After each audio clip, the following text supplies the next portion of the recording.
Captain Jake Morrison stood on the bridge of the UES horizon and watched the dead planet grow larger on the main screen. Kepler 442b had no life, no atmosphere, and no reason for anyone to visit it. But Dr. Lisa Carter had found something in the old survey data that made her excited. She said there were metal readings under the ground that did not match anything they knew about. Jake trusted Lisa.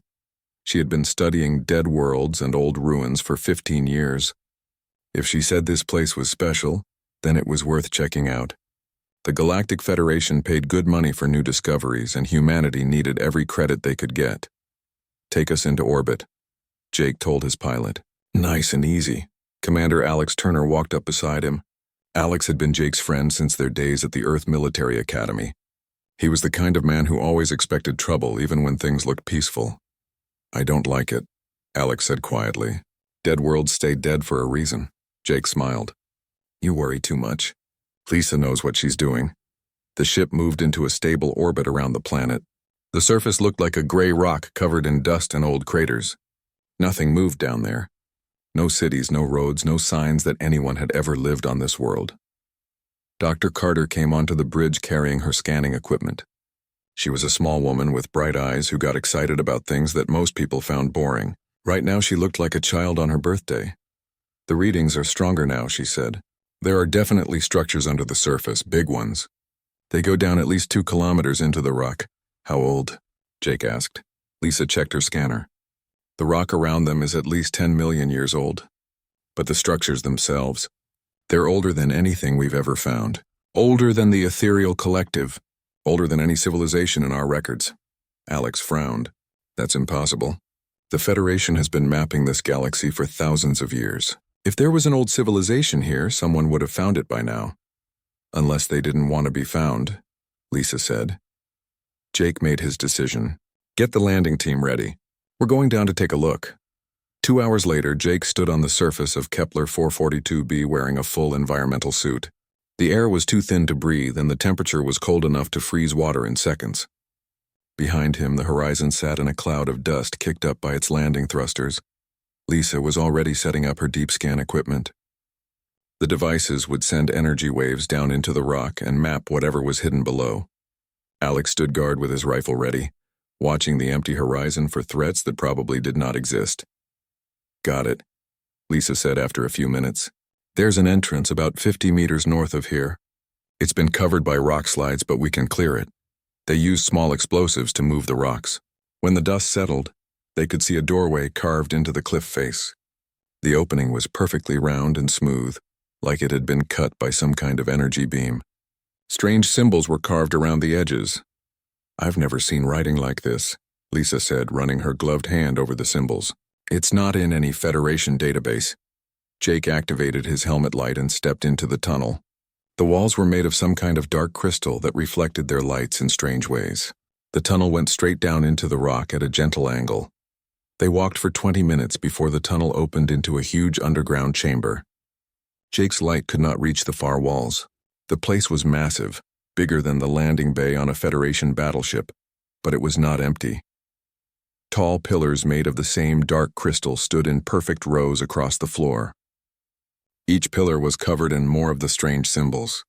Some of the symbols glowed with a soft blue light like they had their own power source. "This is incredible," Lisa whispered. "The technology to build something like this. We're talking about a civilization that was more advanced than anything we've seen." Alex kept his rifle ready. If they were so advanced, where did they go? Lisa was already taking pictures and scanning the symbols. Her excitement grew with each new discovery. "Jake, look at this. Some of these newer carvings. They're not in the same language as the others." She pointed to a section of wall where different symbols had been carved over the older ones. These were rougher, like they had been made with simple tools instead of advanced technology. "Can you read them?" Jake asked. Lisa ran the symbols through her translation computer. The device worked through thousands of known languages, looking for matches. After a few seconds, it beeped. "It found something," she said, but her voice was strange. "Jake, this can't be right. What does it say?" Lisa looked at him with wide eyes. "It's in ancient Hebrew, and ancient Greek and Sanskrit. All human languages from Earth's past." Alex lowered his rifle. "That's impossible. Humans didn't leave Earth until 300 years ago. These structures are millions of years old. Before anyone could answer, the blue lights in the pillars began to pulse faster. A low humming sound filled the chamber so deep they could feel it in their bones. "We need to get out of here," Alex said. But Lisa was staring at her scanner. "The energy readings are going crazy. Something is activating." The humming grew louder.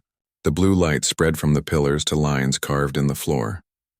Soon the entire chamber was glowing with soft blue light. Jake grabbed Lisa's arm. "We're leaving now." They ran back through the tunnel as the humming followed them. Behind them, the light grew brighter. When they reached the surface, Jake could see his ship's communication officer, Zara Velketh, waving at them from the airlock. Zara was from the Altarian Federation, humanity's closest allies. She had blue skin and large eyes that could see things humans missed. Right now, she looked scared. "Captain," she called over the radio, "we're picking up a massive energy surge from underground. It's not just here. Similar readings are appearing all over the galaxy." Jake helped Lisa into the ship while Alex sealed the airlock behind them. "What kind of readings?"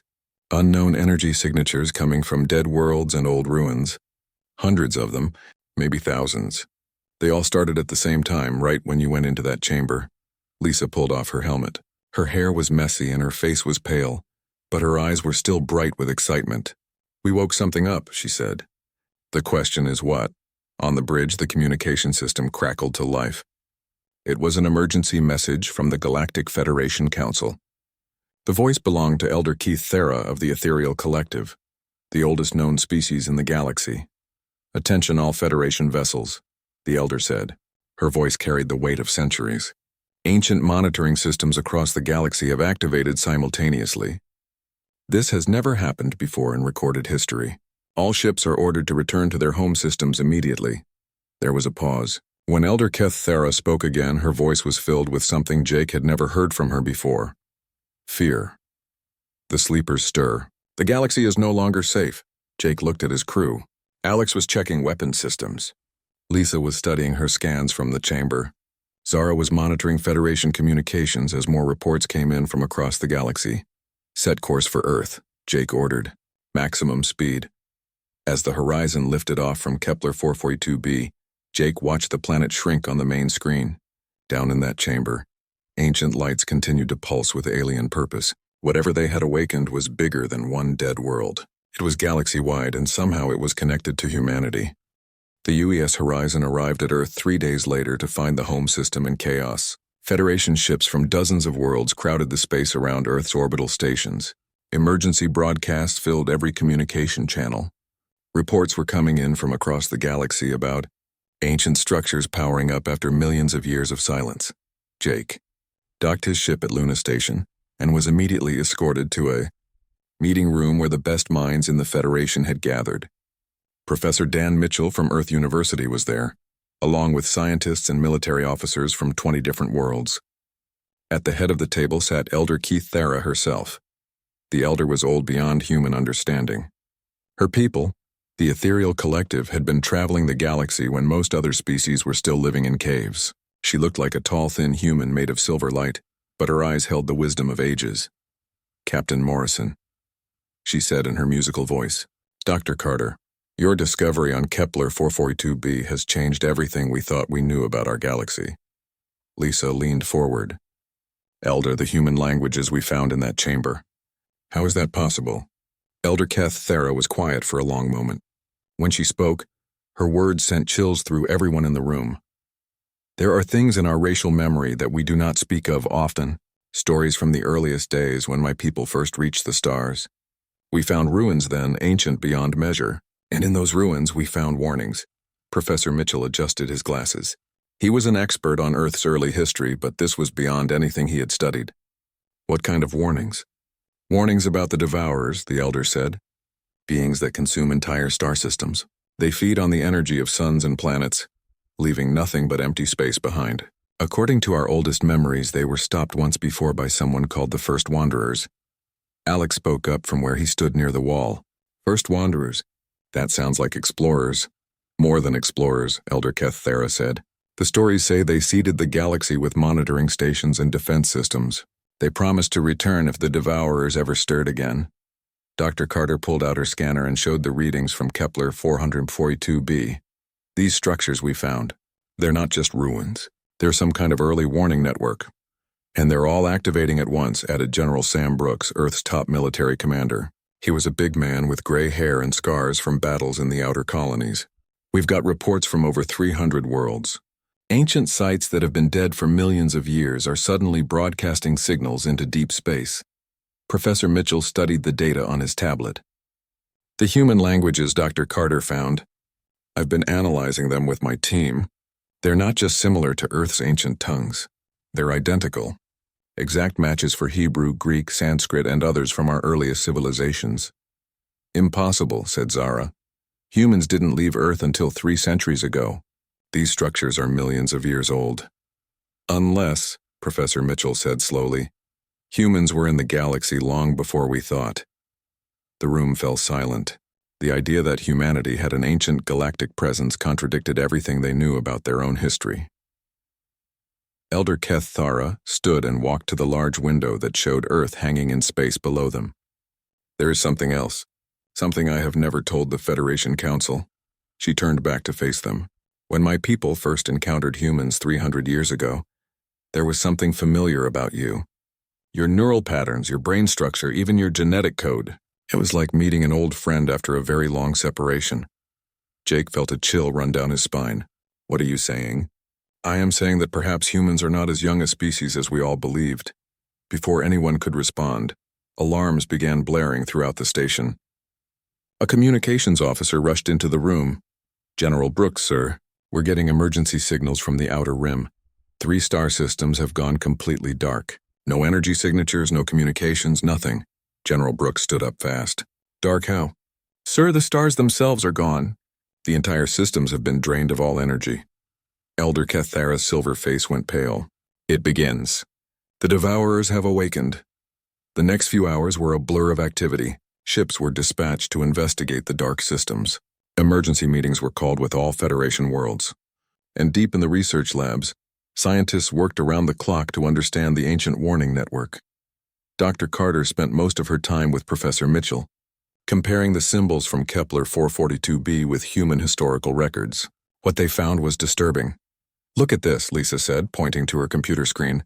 The symbols we found aren't just written in human languages. They're written in the exact style used by Earth's ancient priests and scholars. Professor Mitchell nodded grimly, and the astronomical data carved into the walls. It shows star positions from Earth's perspective millions of years ago. Someone was watching Earth from the very beginning. Jake joined them in the lab after attending another briefing with the military commanders. What's the latest from the outer rim? Bad news, Alex said from across the room. The investigation ships found the 3 dark systems. Every planet is a dead rock. Every star has been completely drained. It's like something sucked all the energy out of them. And there are ships, added Zara, who had been monitoring Federation communications. Massive vessels, bigger than anything we've ever built. They seem to be made of some kind of organic material that absorbs light. Lisa looked up from her work. The ancient network is responding to their presence. The monitoring stations are getting more active as these Devourer ships move closer to inhabited systems. Professor Mitchell made a connection. Captain, what if the first Wanderers weren't an ancient alien species? What if they were human? How is that possible? Jake asked. Time travel, dimensional travel, advanced technology we can't imagine. Or, Professor Mitchell paused.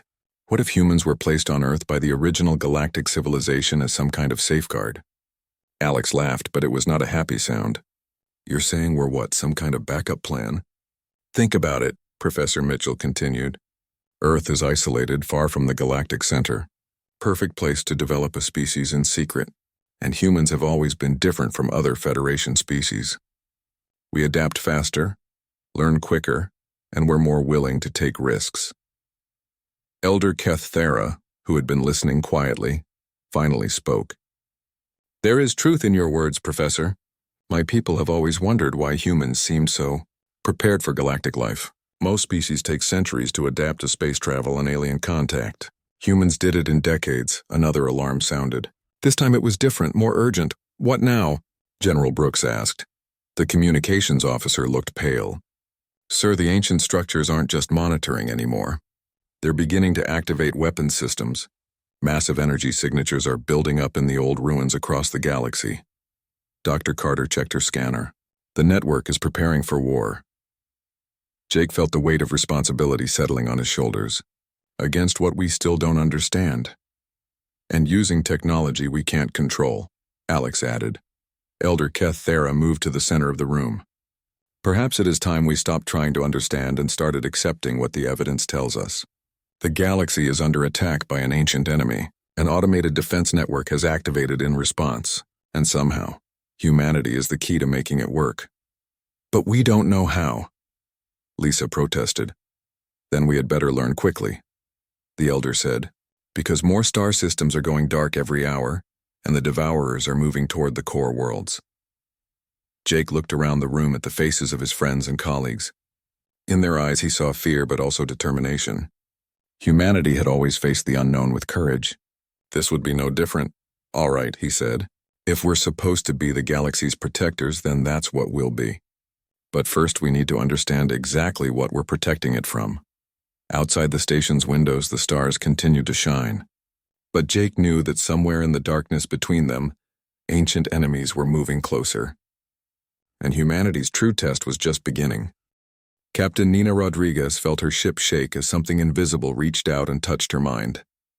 She was commanding the UES Defiant on a reconnaissance mission to the Vega system when it happened. One moment she was studying reports about devourer movements, and the next moment her ship's computer was talking to her in ways she had never experienced before. "Captain," her communications officer called out, "we're getting strange readings from the ancient structure on Vega Prime.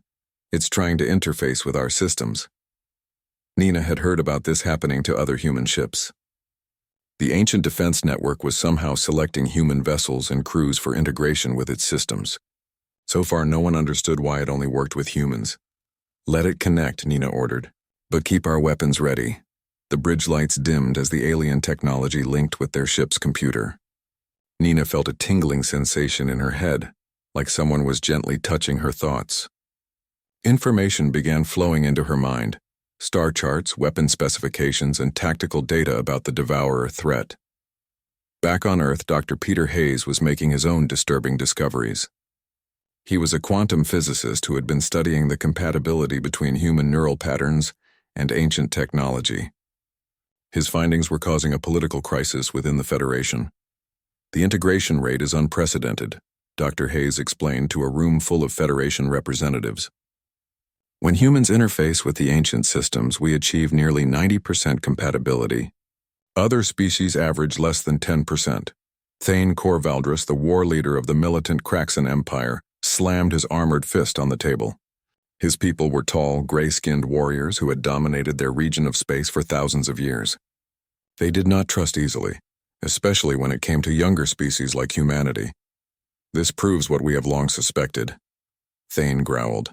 "Humans are not what they claim to be. They have been hiding their true nature from the Federation." Ambassador Tim Foster, Earth's representative to the Federation Council, tried to keep the peace. "With respect, Thane Corvaldris, we're discovering these abilities at the same time you are. We had no idea we were compatible with ancient technology." "Convenient," the Kraxan leader replied.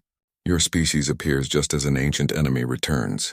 Your technology works perfectly with weapons designed millions of years ago. And you expect us to believe this is coincidence?" Elder Keth Thera raised her hand for silence. "Fighting among ourselves will not help us against the devourers. 17 more star systems went dark yesterday. The enemy is moving faster than our worst projections." Meanwhile, Captain Jake Morrison had returned to Kepler 442b with Dr. Carter and a full scientific team. The ancient chamber had transformed completely since their first visit. What had been dark crystal pillars were now glowing command centers, covered in displays showing tactical information from across the galaxy. "It's like the whole place came alive," Lisa said, running her hands over the smooth control surfaces. "Jake, I think this was designed to be operated by someone like us." "You mean humans?" "I mean the descendants of whoever built this place." Lisa had been studying the human language inscriptions more carefully. She had found patterns that suggested the writings were not just random messages, but some kind of genetic and cultural code. "Look at this section," she said, pointing to a wall covered in ancient Hebrew text. "It's not just language. It's a genealogy, a family tree that traces back thousands of generations. Jake studied the symbols. Even through his translation device, he could sense something familiar about them. Whose family tree? I think it might be ours. All of ours. The entire human race. Before Jake could respond, the chamber's central pillar began to glow brighter. A projection appeared above it, showing a three-dimensional map of the galaxy. Red dots marked the systems that had gone dark. Green dots showed where ancient defense stations were activating, and blue dots indicated human ships that had successfully interfaced with the ancient network. It's a real-time tactical display, Jake realized. The whole galaxy's defense network is coordinated from places like this. Lisa moved to another control panel. When she touched it, information flooded her mind. She saw visions of the galaxy's distant past, when the first great civilization had faced the Devourer threat. She saw their desperate attempts to fight an enemy that consumed everything in its path. And she saw their final solution. "Jake," she whispered, her voice filled with awe and terror. "I know what we are. What do you mean?" The first wanderers didn't just leave warning systems behind. They left us. Humans weren't just placed on Earth randomly. We were designed, engineered to be the galaxy's ultimate defense against the Devourers. The revelation hit Jake like a physical blow. That's impossible. The original civilization knew they couldn't defeat the Devourers with conventional weapons, so they created a species that could bond with their technology, fight with their weapons, and coordinate their defenses. They chose Earth as a development world because it was isolated and harsh. It would forge us into survivors. Jake thought about humanity's history, the wars, the struggles, the constant drive to explore and fight and survive against impossible odds. Had it all been preparation for this moment? How do you know all this? Lisa's eyes were glowing with the same blue light as the ancient systems. Because the network is showing me. It's been waiting for us to mature enough to understand our purpose. News of Lisa's discovery spread quickly through the Federation. The political crisis deepened as species began to question whether humanity could be trusted with such power. Some, like the peaceful Valerian Council, welcomed human protection. Others, like Thane Cor Valdris's Kraxan Empire, saw humans as a potential threat to galactic freedom. "You expect us to accept that one species was designed to rule over all others?" Thane demanded during an emergency Federation session. "Not rule," Ambassador Foster replied. "Protect. There's a difference." "Is there? You humans are warriors by nature. Give you weapons that can destroy star systems and tell you it's for our own good. How long before you decide the galaxy would be safer under human control?" Elder Keth Thera tried to mediate, but even her ancient wisdom was being tested by the crisis. "The Devourers care nothing for our political concerns. They will consume all life equally. Perhaps we should focus on survival first and governance later." The debate was interrupted by urgent reports from the front lines. Captain Rodriguez's ship, now fully integrated with ancient technology, had engaged a Devourer vessel near the Centaurus sector. The battle was unlike anything in Federation history.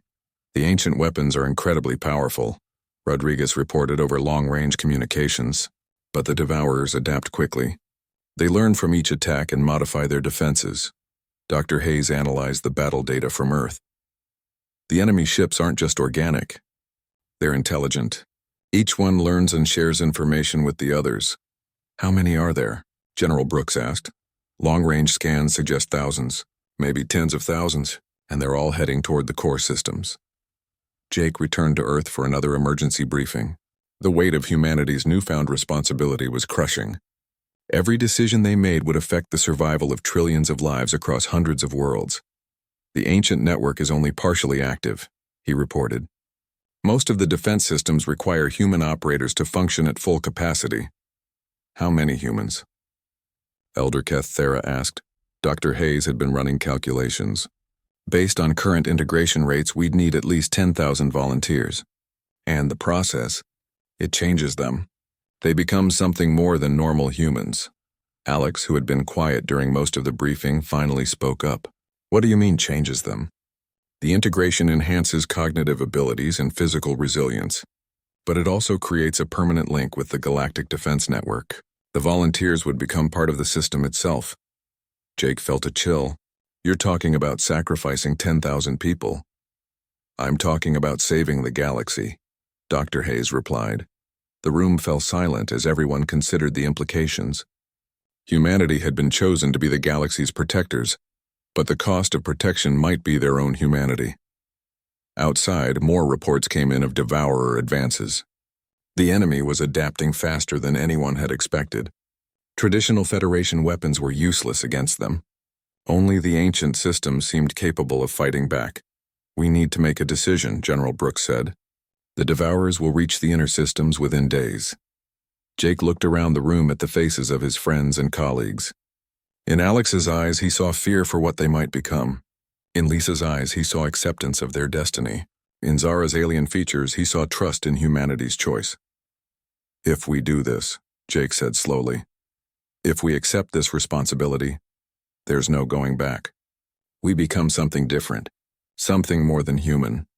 But still human where it counts," Lisa said softly. "In our hearts, in our choices, in our commitment to protect life instead of destroying it." Elder Keth Thera stood and placed a gentle hand on Jake's shoulder. "The choice must be made by humans alone. We cannot ask you to sacrifice your nature for our survival, but know that whatever you decide, you will not face it alone." Jake nodded, feeling the weight of destiny settling on his shoulders. Somewhere in the darkness between stars, Admiral Kate Sullivan stood in the command center of Luna Station and watched the galaxy burn. The massive holographic display showed red markers spreading across the star map like a disease. 27 systems had gone dark in the past week. The Devourers were accelerating their advance toward the core worlds. "Admiral," her aide called out, "we have volunteers for the integration program."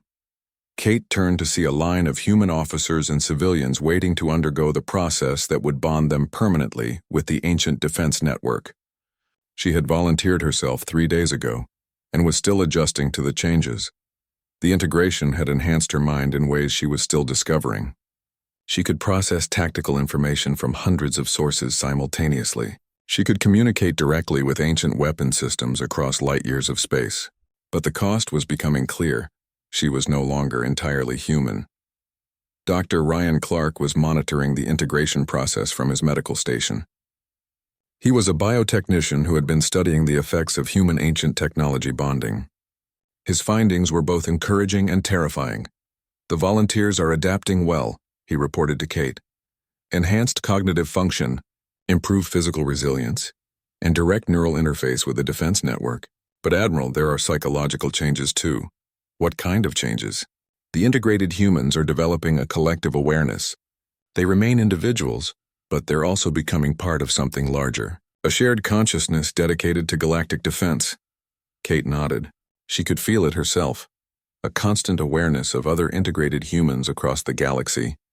Their thoughts and experiences flowed through her mind like distant music. It was beautiful and frightening at the same time. Captain Jake Morrison had been the first to undergo complete integration. When he emerged from the process, he was still recognizably Jake, but something fundamental had changed. His eyes held depths of knowledge that no single human mind should contain.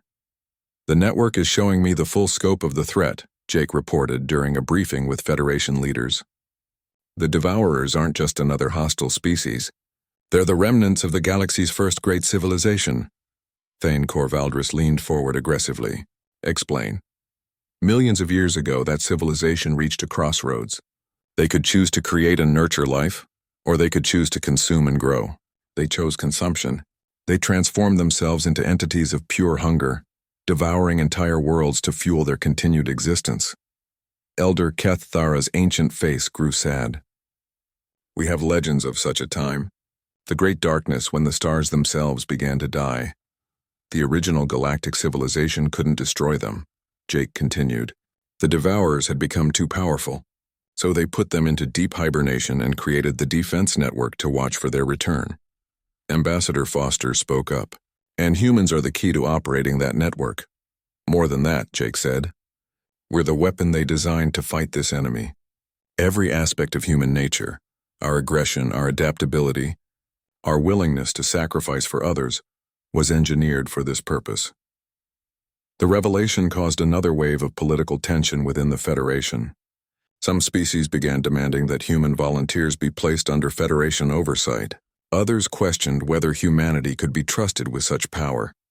Captain Rodriguez, now fully integrated with her ship's ancient systems, led the first major counterattack against the Devourers. Her vessel had been transformed by the ancient technology, becoming something between a starship and a living weapon.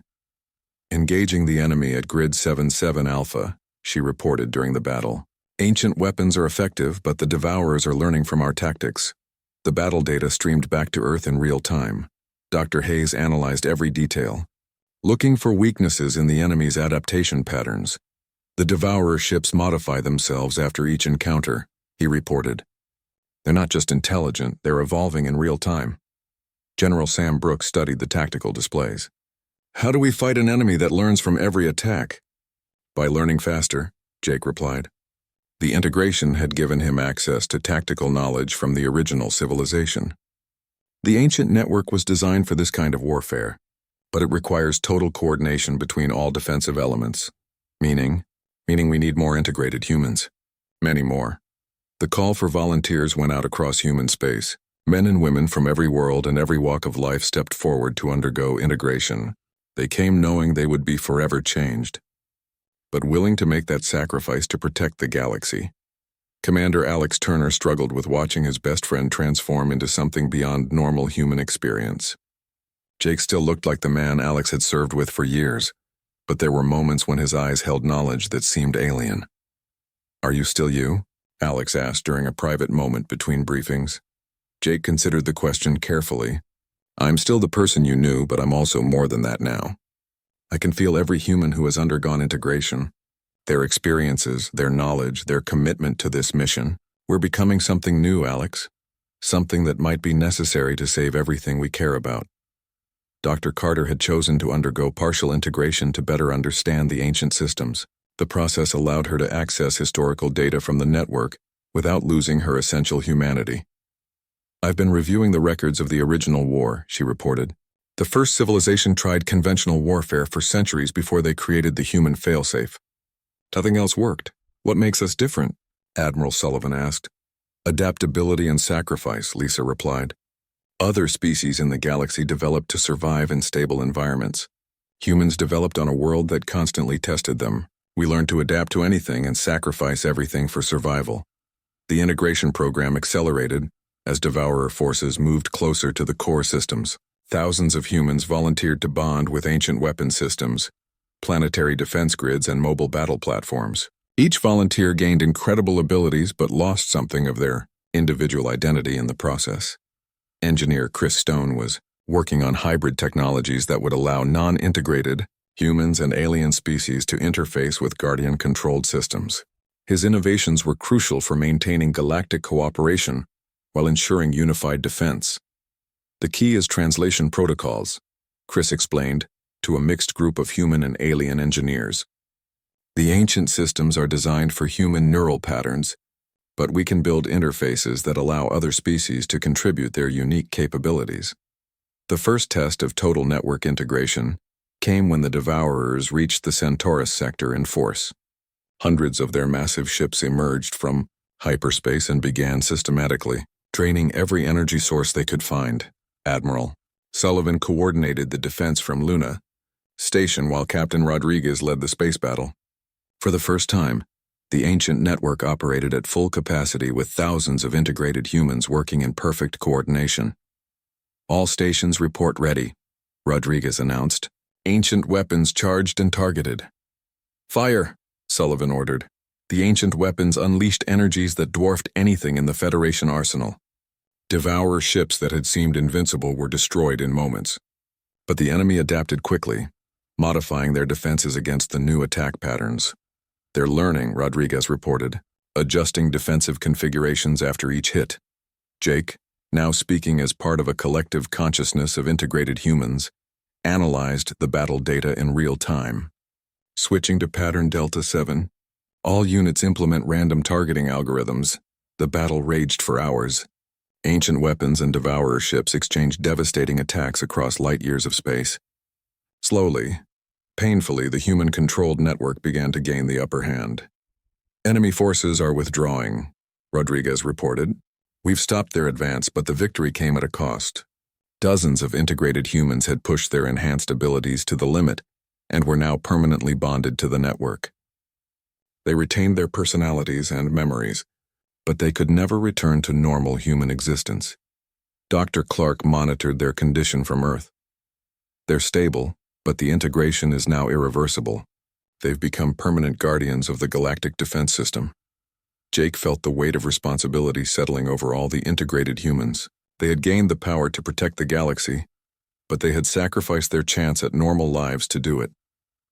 "This is what we were made for," he said to Alex during their final meeting as equals, "to stand guard against the darkness and ensure that life can flourish in safety." Alex nodded, understanding that his friend was now part of something larger than any individual. "Will you still be human?" Jake smiled, and for a moment he looked exactly like the man Alex had always known, where it counts most. In our choices. In our commitment to protecting others instead of dominating them. In our refusal to become the very evil we fight against. Outside Luna Station, the stars continued to shine, but now they were protected by guardians who had once been human and had chosen to become something more for the sake of all life in the galaxy. The final battle began when Earth's long-range sensors detected the main Devourer force emerging from the galactic void. There were thousands of them, each ship the size of a small moon, moving in perfect formation toward the core systems. Their target was clear: Earth itself, the birth world of the species that had awakened to challenge them. General Lucy Porter stood on the surface of Earth, watching the sky for signs of the coming assault. She commanded the Planetary Defense Forces, a mixture of human troops and volunteers from allied species. The ancient defense grid had transformed Earth into the most heavily fortified world in galactic history. "All ground batteries report ready," she announced into her communicator. "Ancient weapons are charged and waiting." Above her, Admiral Sullivan coordinated the space defense from her flagship, now fully integrated with ancient technology. The ship looked like it had grown rather than been built, its hull flowing with organic curves that housed weapons beyond Federation understanding. "Devourer fleet will reach Earth's outer system in 6 hours," Sullivan reported to the Guardians. That was what the integrated humans called themselves now. Not because they ruled, but because they protected. Captain Rodriguez led the mobile strike force, her ship and dozens of others darting through space like living things. The integration had changed not just the humans but their vessels as well. The ships responded to thought and emotion as much as to controls. In the command center that had once been the chamber on Kepler 442b, Jake Morrison coordinated the galaxy-wide defense. He was no longer just a starship captain. He was the focal point of a consciousness that spanned light years, connecting every integrated human in a network of shared purpose. "The Devourers are moving faster than projected," he announced to the collective. "They know we're ready for them this time." Engineer Chris Stone's hybrid technologies had proven crucial in the preparations. Non-integrated humans and alien species could now contribute to the defense network while maintaining their independence. The galaxy was united as never before. "Translation protocols are stable," Chris reported from his station on Luna. "All species can interface with Guardian-controlled systems, but the most important decision still lay ahead." The ancient network had revealed its ultimate capability: the power to create a galaxy-spanning energy field that could contain the Devourers permanently. The cost would be enormous. Every human who had undergone integration would become a permanent part of the defense network, their individual lives merged into an eternal vigil. The choice had to be made by humanity as a whole. Across every human world, in every colony and station, people gathered to vote on their species' destiny. The decision was unanimous in a way that surprised even the Guardians. "We choose transformation," Jake announced to the galaxy. "We accept our role as protectors." Elder Keth Thara, watching from the Federation Council chambers, felt tears of silver light run down her ancient face. "They understand what they are giving up?" "Everything," Jake replied. "And they choose to give it anyway." The Devourer fleet reached Earth system as the final integrations were taking place. Millions of humans around the galaxy touched ancient control surfaces for the last time as individuals and felt their consciousness expand to encompass the entire galactic defense network. "Devourers are targeting Earth directly," Rodriguez reported as her strike force engaged the enemy vanguard. "They want to eliminate the Guardians before the transformation is complete." The battle for Earth was unlike anything in galactic history. Ancient weapons unleashed energies that lit up the solar system like a second sun. Devourer ships responded with attacks that warped space itself. The very fabric of reality bent under the assault. General Porter's ground forces watched in awe as the sky filled with lights brighter than stars. Ancient defense platforms rose from beneath Earth's surface, weapons that had been hidden for millions of years now revealing their terrible purpose. All planetary defenses are active, Porter reported. The enemy is targeting major cities. The Devourers had learned from previous battles. They ignored military targets and focused on population centers trying to break human will by threatening innocent lives. But they had misunderstood what they faced. Guardian Network is at full integration, Jake announced. His voice now carried the weight of millions of transformed humans. Initiating containment protocol. Across the galaxy, ancient structures began to glow with power that dwarfed stars. The energy built slowly, carefully, as the Guardian consciousness calculated the precise requirements for permanent containment. Captain Rodriguez led her strike force in a desperate holding action, buying time for the network to reach full power. Her ship danced between Devourer vessels, striking and retreating in patterns too complex for any individual mind to calculate. Enemy adaptation rate is increasing, she reported. They're learning faster than we can adjust our tactics. Hold position, came the collective response from the Guardians. Containment field will be ready in minutes. The Devourers sensed what was happening and threw everything they had at Earth. Massive ships broke through the outer defenses and entered Earth's atmosphere, their hulls glowing with absorbed energy as they prepared to drain the planet itself. General Porter's forces opened fire with every weapon they had. Ancient defense batteries that had slept beneath mountains and oceans awakened to protect the world that had given birth to their operators. Direct hits on multiple targets, Porter reported. But they're adapting to our energy signatures. In space, Admiral Sullivan's flagship took damage as Devourer ships focused their assault on the command vessels. The ancient hull absorbed punishment that would have destroyed any normal ship, but even it had limits. Hull integrity at 60%, Sullivan reported. Guardian Network, we need that containment field now. Field generation at 95%, the collective Guardian consciousness replied. Prepare for activation. The moment came with a pulse of energy that every living being in the galaxy could feel. The ancient network reached full power and began to weave a barrier of pure force around the Devourer fleet. Space itself became a prison, trapping the enemy in a null-dimensional cage.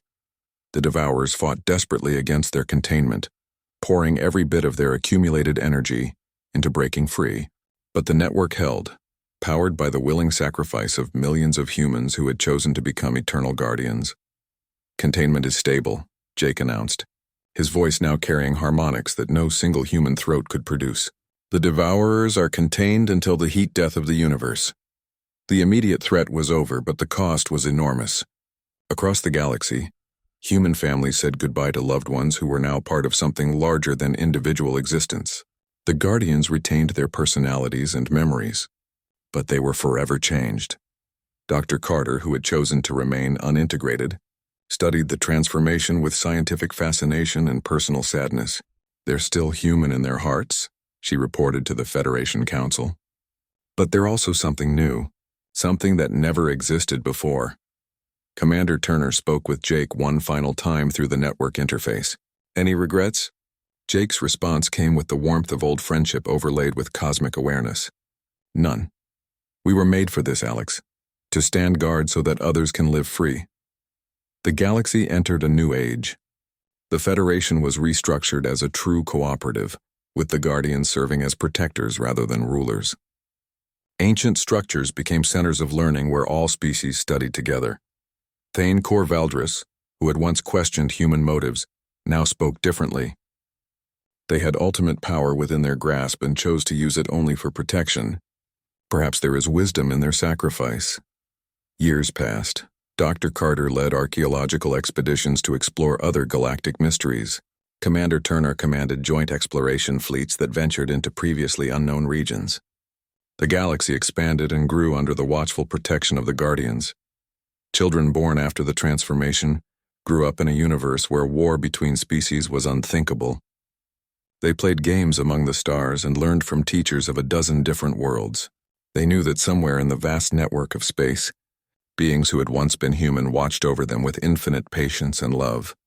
Engineer Stone's hybrid technologies evolved, allowing deeper cooperation between species while preserving their unique characteristics.